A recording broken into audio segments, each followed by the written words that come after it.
Are you still awake out there? Yes. Okay, this is good. Now,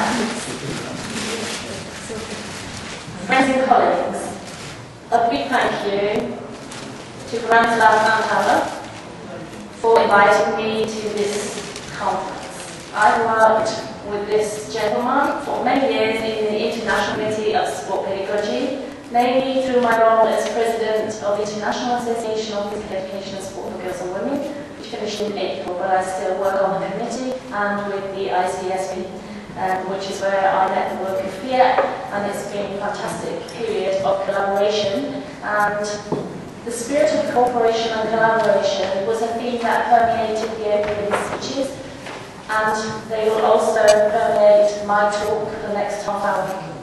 And it gives me an opportunity to share my life experiences as a teacher, coach of gymnastics, and as a researcher internationally for a good many years. I have a cultural diversity agenda, but also a gender agenda. So really I'm thinking about social inclusion in both the one dimension. And I make no excuse for that because it's very necessary, because we haven't also mentioned social inclusion yet this afternoon, and we have to acknowledge that some minority groups are excluded in the world of physical education and sport, and in many countries girls and women do not get the same opportunities still as boys and men. So this is going to be my approach this afternoon. I apologise for speaking only English. It's a great deficit and I am aware of it. I'm sorry we do not have any translation to help you. So I'm going to try to keep to the language on my slides in the hope that if you prefer to read it or listen to it, you will come to the same understanding. Some of what I'm going to say this afternoon is quite contentious, and I hope you will bear with me to the end. And the idea is to generate positive discussion for a more inclusive Europe and world in the future. So, I hope you're ready.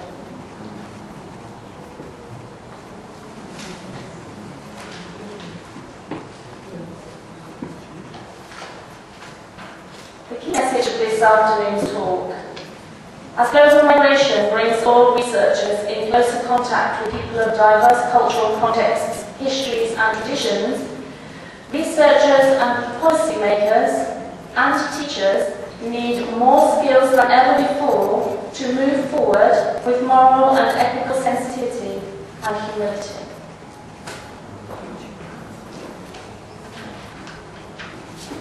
Bratislava asked me to talk about managing cultural diversity. As with Ken's talk, I've set it in a human rights context. The United Nations and the European human rights context calls for equality of opportunity for all young people to participate in physical education and school sport.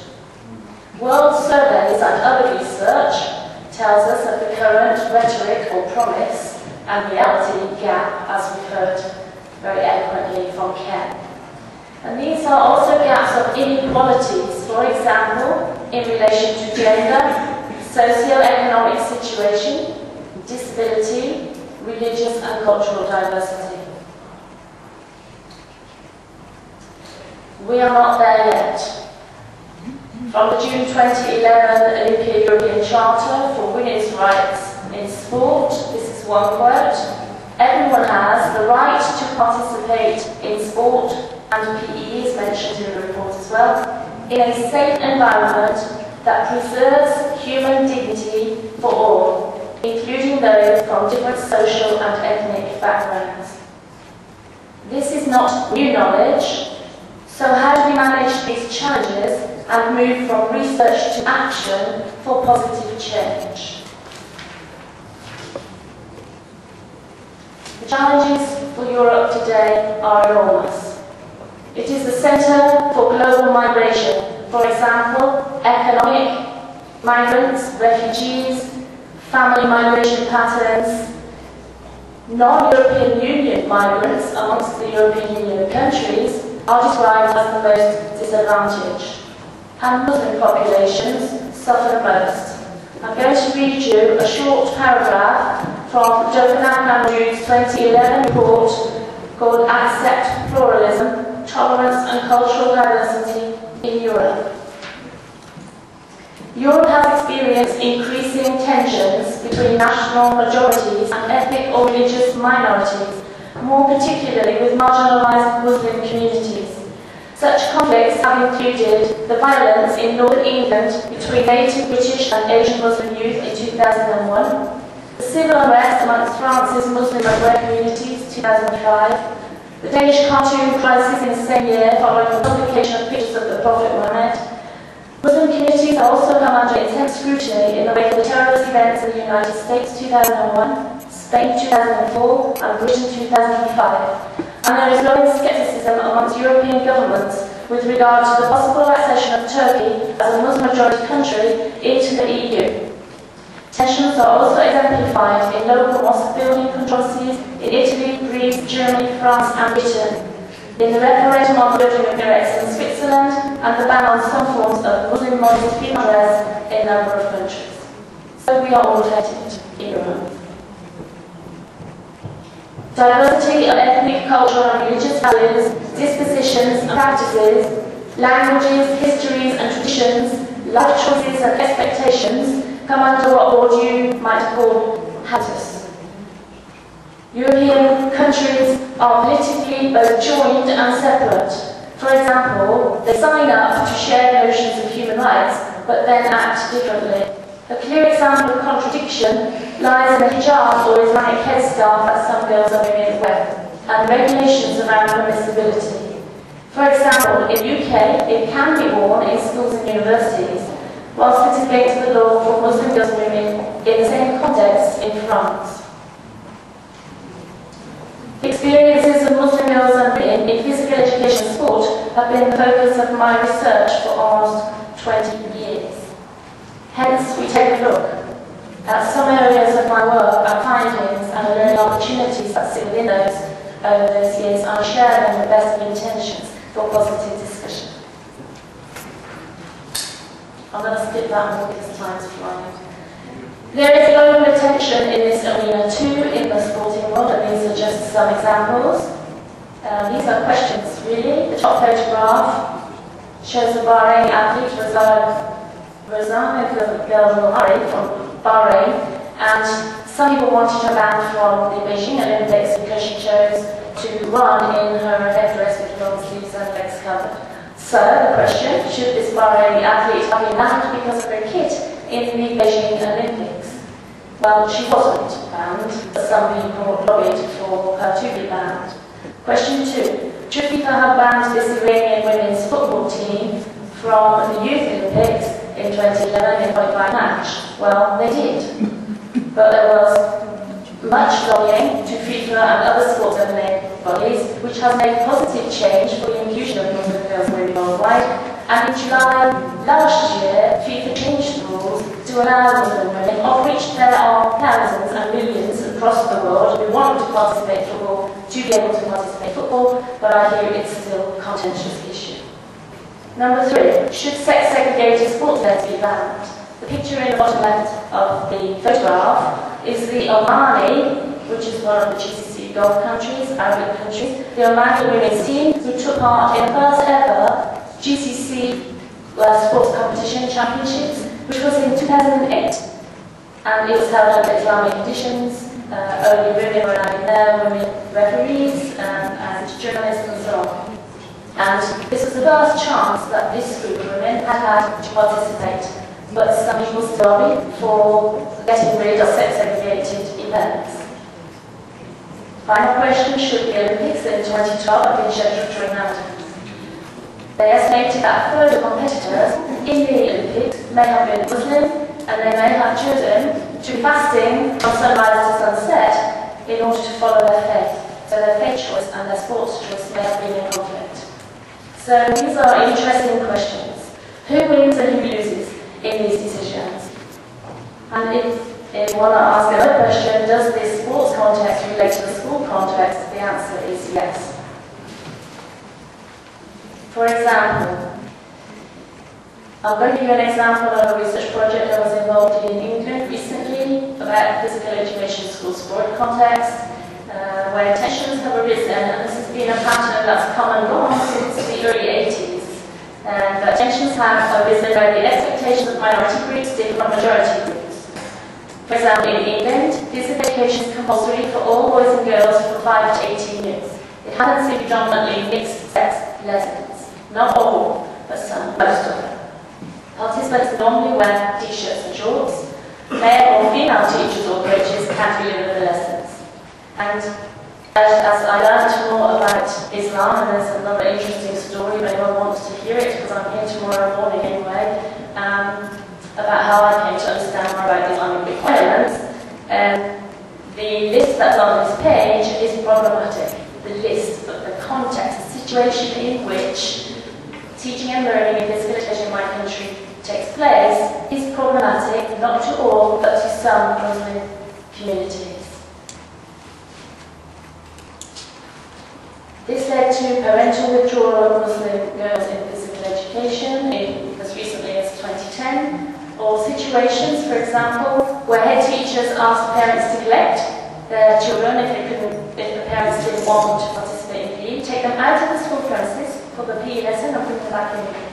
Now that cannot be a way to positive inclusion in physical education.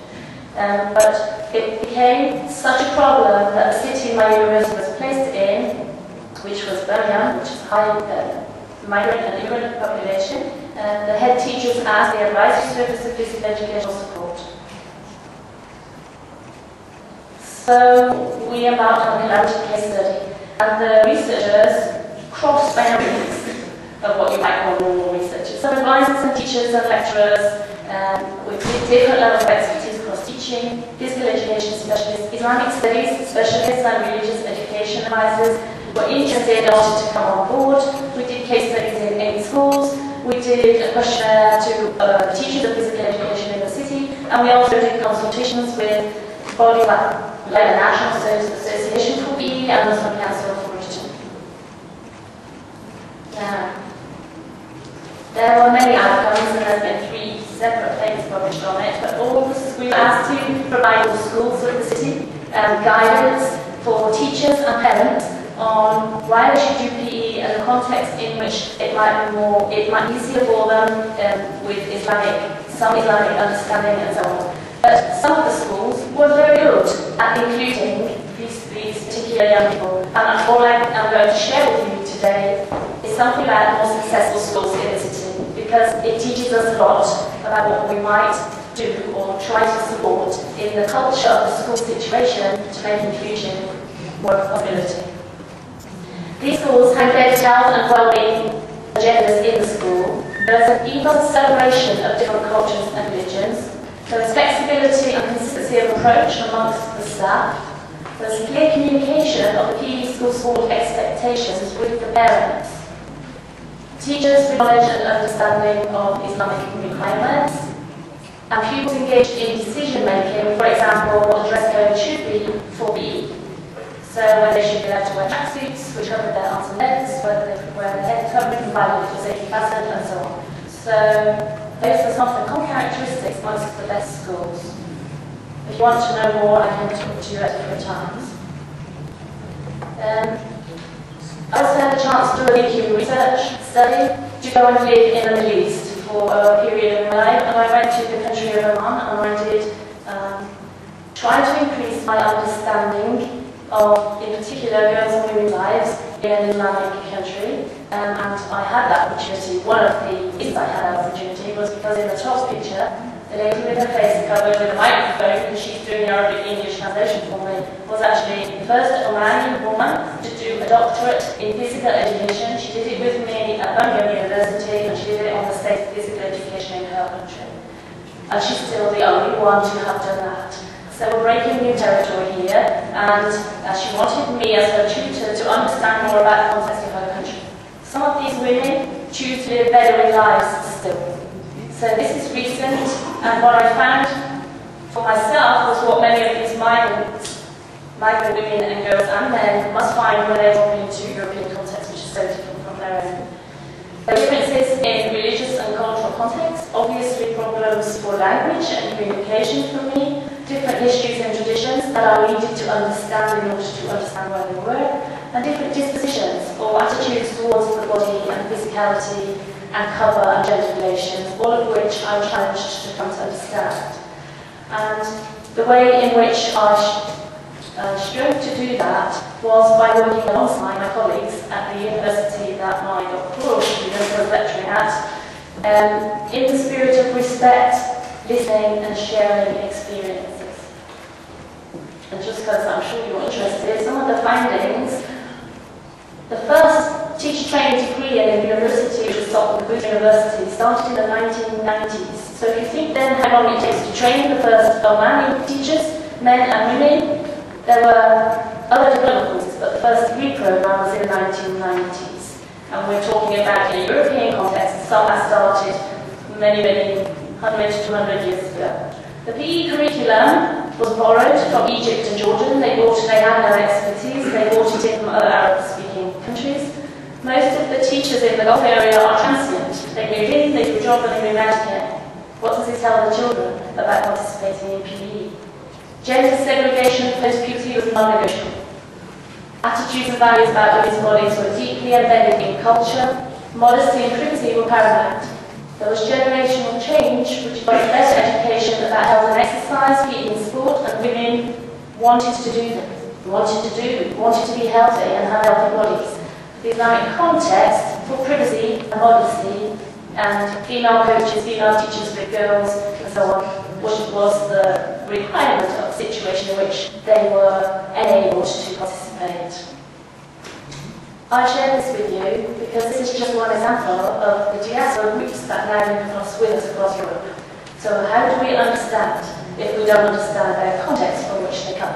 Or how better can we understand if we know a little bit more about lives of some of our migrant population? The problem is complex and sensitive. The international sport infrastructure and most global PE policy has been developed in a predominantly white, Western and secular context. Muslim communities are not homogeneous but diverse. Islamic culture can require different understandings of gender relations, body dispositions and requirements to participate in physical activity. For example, modest dress codes in gender-segregated environments. Where politics and religion are entwined, girls and women can be victims. For example, through enforced wearing of hijab in some Islamic states, this is political Islam, for example in Iran and Saudi Arabia, or enforced removal of the hijab in some secular states, for example, Turkey. Muslim majority, but in some of the publications that I read and edited with other people, you will have read stories from international sports women of Turkey who have been forced to remove hijab because it's a secular state. So it can work both ways in terms of enforcement. To understand experiences of Muslim girls and women, there has to be appreciation of the context of realities different to our own.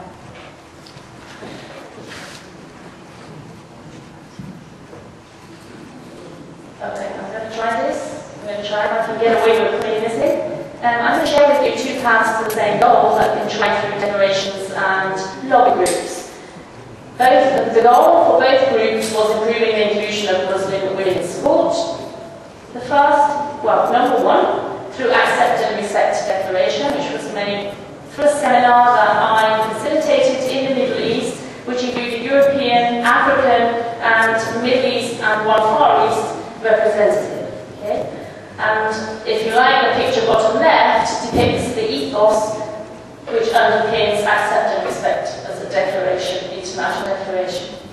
The right-hand picture is from a publication by a committee at Atlanta Plus that you may or may not have heard of, started by a feminist group of French and Belgian women who have lobbied since the Atlanta Olympic Games for the exclusion of Islamic countries that send only men's groups, and that situation has improved enormously. But they've done it in what I think is a very offensive way, through pictures and language, which I don't think is very helpful in the spirit of collaboration and cooperation.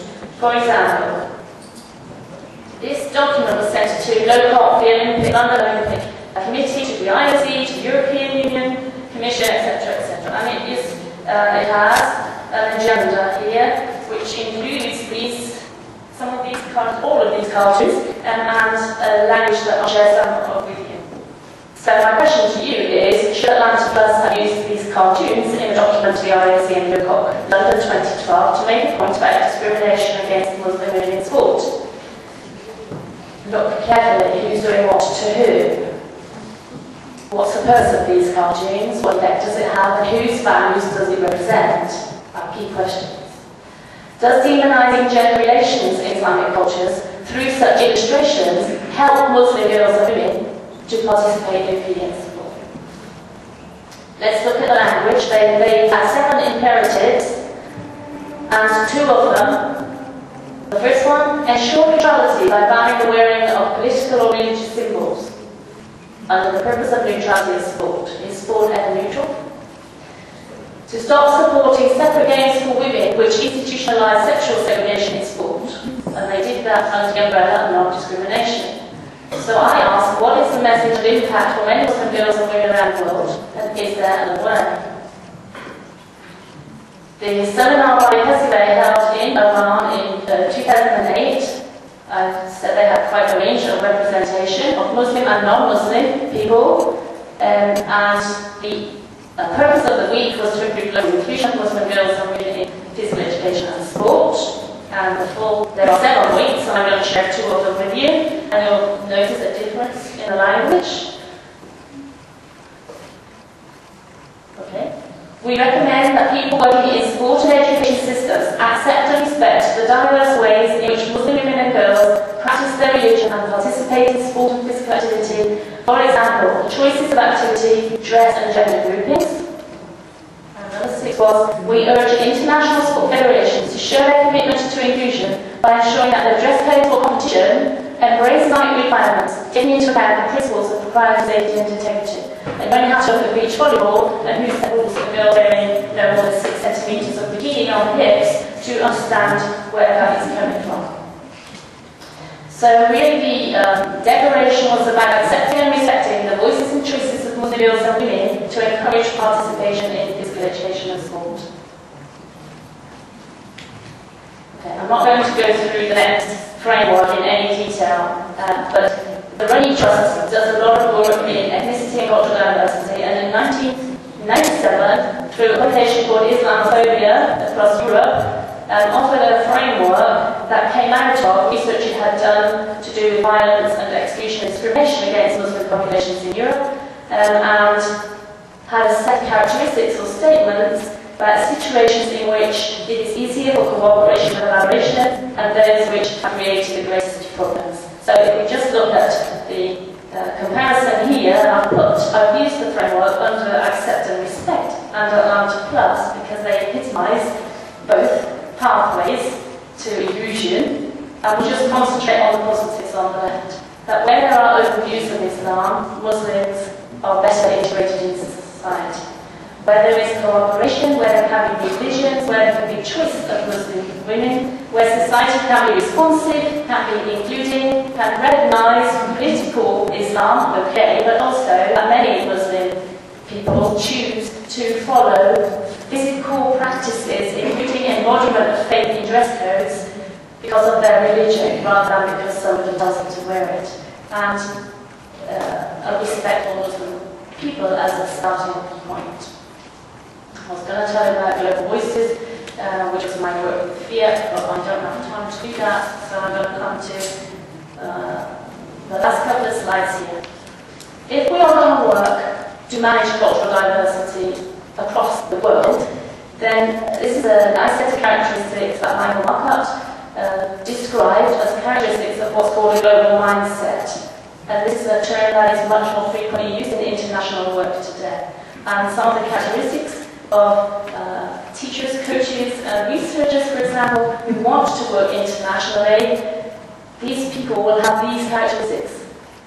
They will be able to expand their knowledge, be sensitive to cultural diversity, be open to exchanging ideas and concepts across borders, balance global and local needs. Those people who are able to operate cross-culturally around the world. And for more equality in international physical education and sport, we have to strive for these qualities. So to come back to my starting title, How do we manage the challenges of diversity in physical education and sport? With a global mindset that is open to diversity and worldview that is different to our own. With sensitivity to and understanding of difference. Through collaboration and negotiation with minority communities, seeking mutually effective solutions.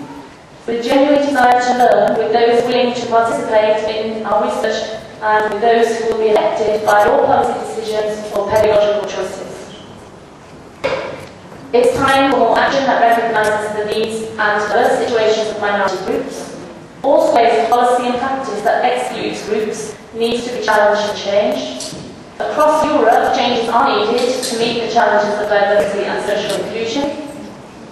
And recent educations are for the path seeking understanding, social cohesion and cooperation rather than confrontational alienation. So, be part of positive change. Thank you.